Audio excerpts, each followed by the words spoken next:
When Nigeria happened to Olugbenga David Owolabi, what is Nigeria?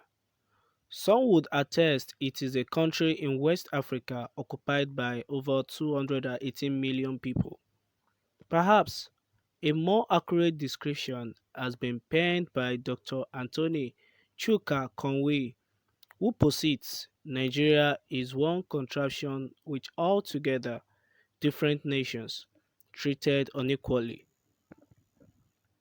It is a contraction where promoting everything Fulani is the rule, while totally neglecting merit even to the point of trying to capture other ethnicities' ancestral lands and resources for the Fulani, thus setting the country back by at least 2 generations.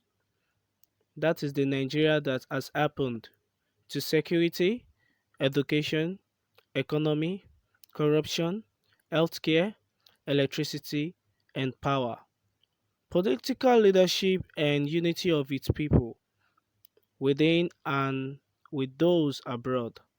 Olugbenga David Owolabi arrived at the scene of the Fulanisation efforts, at the intersection of the above dividends of democracy. In other climes, and Nigeria happened to him. As a Yoruba man, he came in disadvantaged, in a contraption where the Fulani is protected above all other ethnicities. His effort to add value to the society was not appreciated. Generating electricity to power his high-class hotel appliances was considered frivolous. His effort to utilize the service of the centralized police force was met with disdain. The state political leadership did not value his entrepreneurial drive. Public university students were left to figure out how to occupy their hours doing nothing. The healthcare sector has gone moribund, and safety and security of the non-Fulani was non-existent. And more importantly, the ancestral land and water resources of the other nations were, f- were up for grab by the Fulani. Nigeria happened to Olugbenga David Owolabi and he paid the ultimate price. His life was taken without any sense of remorse. He was murdered in cold blood with other diligent persons doing their bit to make a difference in the contraption. One would have hoped the Holy Writ worked in Nigeria. After all, it posits, do you see a man who excels in his work? He will stand before kings, he will not stand before unknown men. Proverbs 22:29. Nigeria happened to Olugbenga David Owolabi.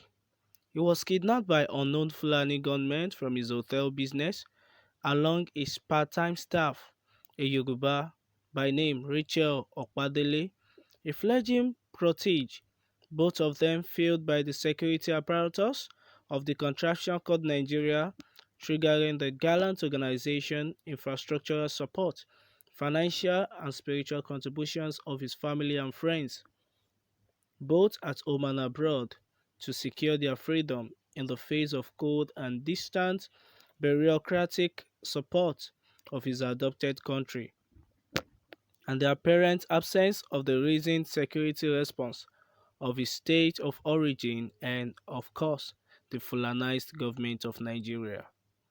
Nigeria happened to Olugbenga David Owolabi when the financial resource put up his and staff's ransom was considered inadequate to assuage the animosity and unprovoked rage of their Fulani kidnappers, a situation that eventually led to the untimely death of another private citizen, a Yoruba, Idowu Ajagbe, who was only doing his work at the behest of his king.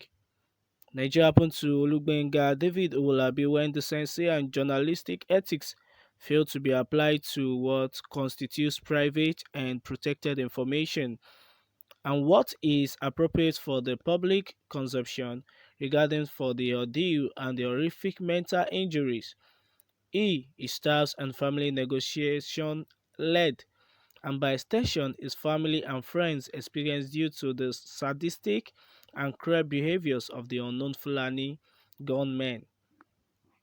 Nigeria happened to Olugbenga David Owolabi, a Yoruba son, a husband, a father, and a dad who has been rendered incapable of returning alive to be with his beloved wife and proud children after venturing out to the contraption called Nigeria to do good, mend lives and augment its economic by making business investments and increasing consumer spending through youth employment opportunities.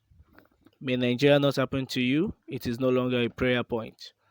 Although there's a formal acknowledgement that Nigeria is a contraption with altogether different nations, equal treatment of its nationalities is hollow.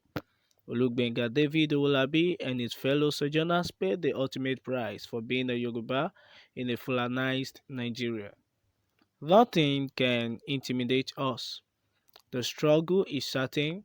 We are humbled, percent sure of our freedom, and nothing can stop it. The urgent need of the sovereignty of the Yoruba nation now is paramount. Importance to save 50 million Yorubas out of Nigeria. Brought to you by Koiki Media. Bringing the world closer to your doorsteps. Good morning, good afternoon, good evening, from wherever you're watching this from. Kindly share this audio as you receive. Thank you. Koiki Media, bringing the world closer to your doorsteps.